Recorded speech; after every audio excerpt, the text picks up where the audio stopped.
নমস্কার বন্ধুরা, আজকে কলেজ থেকে বাড়ি এসেই দেখি আমার কাকার বন্ধুরা আসছে আমাদের বাড়ি বেড়াতে। হঠাৎ করে, তাই তেমন কোনো প্রস্তুতিও ছিল না। তাই জলখাবারে ড্রাগন ফল, মালটা, আপেল, পাটিসাপটা দিয়েছি। তারপরে ফ্রিজে খাসির মাংস রাখা ছিল, সেটাও রান্না করেছি। আর চীনা হাঁস ছিল, সেগুলো রান্না করেছি। তারপরে মসুর ডাল দিয়ে ইলিশ মাছ দিয়ে রান্না করেছি। আমি অন্য কাজে ব্যস্ত ছিলাম, তো তাই রান্নার ভিডিওটা দেখাতে পারিনি। তারপরে ইলিশ মাছের ঝোলও আছে, সাথে ইলিশ মাছের ডিম।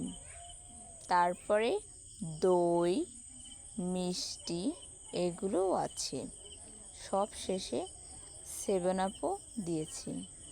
ভিডিওটি দেখার জন্য আর পাশে থাকার জন্য সবাইকে অনেক ধন্যবাদ। ভিডিওটি ভালো লাগলে লাইক